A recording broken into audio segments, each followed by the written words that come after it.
How many runs did you do? It's something you'll hear at coffee shops and bike parks around the world, around lunch hour or mid-morning.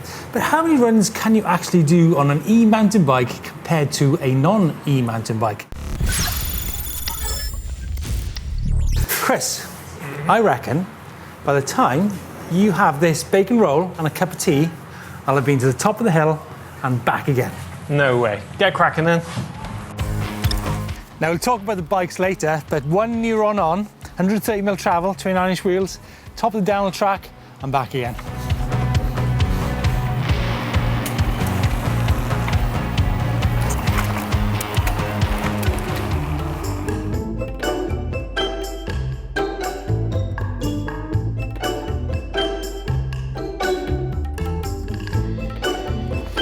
I think a lot of people forget is that you can still bury yourself on an e-mountain bike.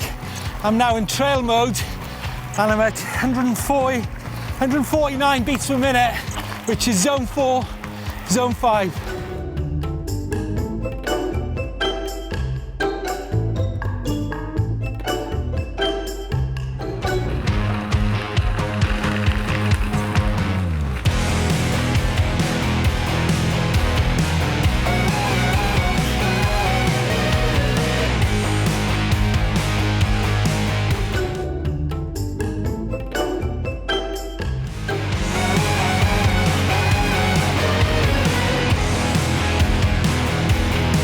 Well, that's nearly the bacon roll gone. Just got my cup of tea left.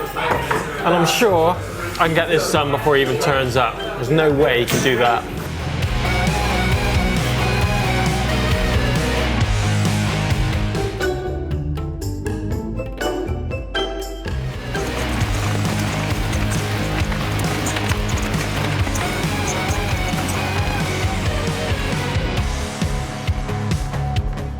Ah, 7 o'clock. How much is that? 9 minutes. Nearly. 9 minutes. I mean, nothing too mental. Doesn't look like it. That's downhill. Down, you forget how much downhill riding takes it out of you. But I didn't go too crazy on the up. You know, a mixture of trail and boost. But the conditions are absolutely prime. Actually, they're a bit dusty. Really? Yeah. Time, Chris, for you to hit the hill. Can't wait. Now, these two Canyon bikes are essentially pretty much the same, the Neuron on and the Neuron off, I guess. Now, they both have 29-inch wheels, although this bike has got 30mm wide rims in it because it's obviously a heavier bike than the non-e-bike, even though Chris Smith is on it. Shimano Steps E8000 motor, wide bars, but critically it's got low profile Forecaster and Icon tyres from Maxxis, which means that when you get past that 25k restriction, the bike simply slips away. Now, Chris is riding a slightly different bike with 140mm forks, but there's lots of other differences too, right, Chris? Yeah, it's a full carbon frame, so it's super lightweight, this bike. 12.86 kilos for the size large versus 20, I think it's about 23 kilos out for the large bike as well. So nearly double the weight of that bike compared to this. So that's pretty interesting. I see you've got 25mm rims on your bike too. Yeah, pretty skinny setup on the wheels. It's slightly more biased towards cross country rather than enduro. So it's a fly machine, right? It is absolute full carbon fly machine. Yeah, full carbon, 29-inch wheels. It is built to fly up hills, this thing. You've also got low profile tyres in there too. Yeah, super lightweight Maxxis Crossmark tyres as well. So the rolling resistance of this bike is pretty much very minimal. Mm-hmm. It relies on people not having bacon rolls and strawberry milkshakes. So I'm on the Canyon Neuron 130mm travel trail bike, 29-inch wheels, powered by just me.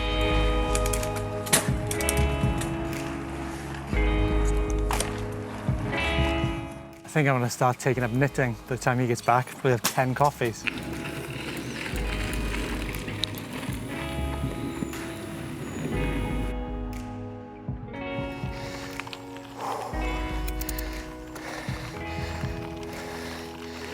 Not good.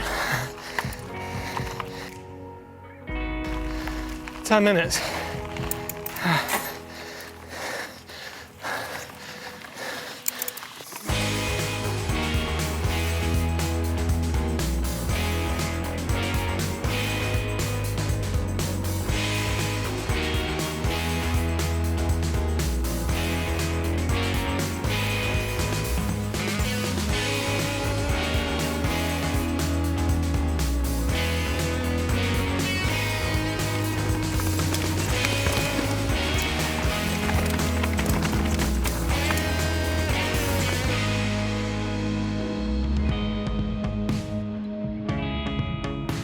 The uphill stuff was like super hard. It felt like I was putting in twice the amount of effort to go twice as slow almost. And then on the descents, the bike felt loads more skittish as well. It wasn't as well planted. It was skipping around all over the place. Definitely reminds me why I don't ride a normal mountain bike off-road. That's a little bit, I think that's a little bit harsh. I think it comes down to adaptation. You just simply adapted to your e-mountain bike. Yeah. Simple as that. I mean, what you've not adapted to is like, I've never seen you so wet. Definitely pretty sweaty. It's probably the hottest day of the year as well. And I think that's something you forget about on an e-bike is how deep you got to dig on those normal bikes, like the breathe and how deep you go, whereas obviously you got the assistance on the e-bike. Well, you speak for yourself. I was in zone 4 and 5 doing that climb on that e-mountain bike, yeah. And I think that's what you do. You just learn and you adapt differently. You still, I think that's why I think it's good to use a heart rate monitor to make sure that you're pushing. Are you sure you're pushing hard enough on that neuron? As hard enough as I wanted to on a day like this. I've just eaten those bacon rolls and cups of teas like you saw in the video. And the bacon roll that took you, what, 9 minutes to eat? Yeah, 9 minutes, but I didn't want to see that again on the way up, hence not digging super hard. So I think we've answered the question, what is, what we know what's quickest, but I did one run in 9 minutes. That means I could have done, well, I've actually done it. I've actually done 7 downhill runs in an hour and 1 minute, which means over 2,000 feet of climbing. On a non-e-mountain bike, you've done one run in 50 minutes. 14 minutes, 30, yeah. Whether you could replicate that over an hour, that's debatable. Yeah, because your energy's going to deplete as well, isn't it? Yeah. So if you think about it, it's a huge percentage more riding you get done on an e-mountain bike than you do on a non-e-bike. A lot more enjoyable riding as well.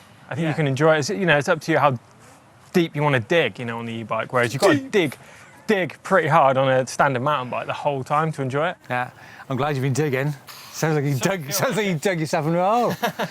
But the main thing to think about with this video is that was just over 1 hour. If you think about what happens over 4 hours on a morning's riding, I could potentially have done, and I've done it on a previous video, done 17 different runs in 2.5 hours. So you can get a lot done on e-mountain bike. In terms of how much time do you save, it's quite short. It was 15 minutes plays 9 minutes, which is 6 minutes. So that's not very much, but as I said, if you multiply that over half a day or a day, that's a lot of time. Let's know your thoughts on e-mountain bike versus mountain bike on time saved. For more videos, check out Chris's introduction to jumping, which is another level again. And if you look at some more adventure style riding away from the uplift track, check out myself and Adam Brayton in the Lake District. Give us a thumbs up if you enjoyed it. Drop some comments in the box below. See you in the next one. Go and have a shower.